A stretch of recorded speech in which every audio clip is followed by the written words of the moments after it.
आज रिसेंटली एक fire incident हुआ है वारिस निहारी में, सदर लाहौर में। अच्छा, मैंने देखा है डोमेस्टिक में या शॉप्स में या कमर्शियल छोटे प्लाजात में जितने भी फायर के इंसिडेंट हो रहे हैं उसमें एक और समझ आती है जो कि है इलेक्ट्रिक स्पार्क। एक रीज़न है, इलेक्ट्रिक स्पार्क होता है किसी भी आपके स्विच में, किसी भी इलेक्ट्रिकल वायर में, उसके साथ किसी भी किस्म का कोई मटेरियल पड़ा होता है तो फायर तेज़ी से स्प्रेड आउट होती है और उस मटेरियल को लग जाती है।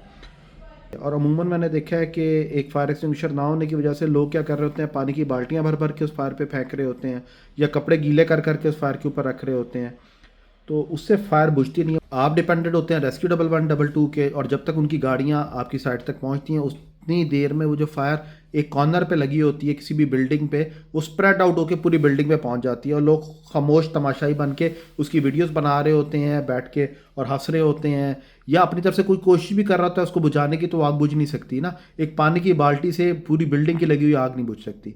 तो फायर अगर आपकी कहीं पे भी बिल्डिंग में होती है तो आप के पास अगर एक फायर एक्सटिंग्विशर मौजूद है तो आप उसको बेसिक लेवल पे कंट्रोल कर लेते हैं। तो एक CO2 कार्बन डाइऑक्साइड का जो फायर एक्सटिंग्विशर है वो आपकी बेसिक इग्निशन ऑफ फायर को कंट्रोल कर सकता है।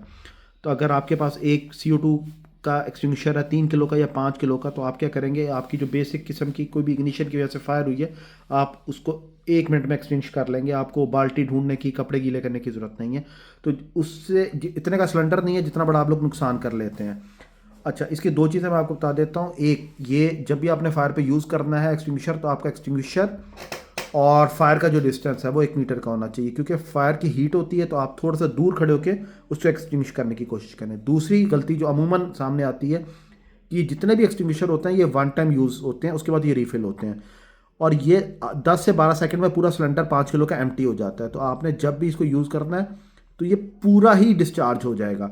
अगर ये आप होता है ये 5 kg का है तो इसमें 5 kg मटेरियल होता है, आप क्या करते हैं कि 1 kg थोड़ा सा दबाते हैं इसके हैंडल को, तो उसमें से आप समझते हैं कि 1 kg अगर गैस निकली है तो आपने इसको दोबारा रिचार्ज करवाना है अगली बार के लिए। ये नहीं करना है कि 1 किलो निकली, अभी 4 किलो मेरे पास अवेलेबल है तो मैं 4 किलो के लिए संभाल के रख लेता हूँ, उसका प्रेशर कम हो जाता है।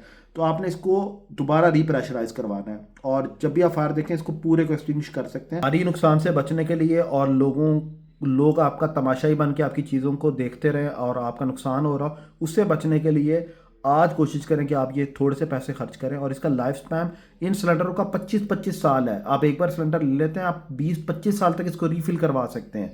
20-25 साल आप इसको यूज़ कर सकते हैं। अब अमूमन एक क्वेश्चन आता है, हमारे तो कभी फायर हुई नहीं। तो फायर एक बार कभी हो सकती है, खुदा ना खास्ता, लेकिन अगर आपके पास उसको क्योर करने के लिए कोई चीज़ मौजूद है तो आप उसको कंट्रोल कर लेंगे।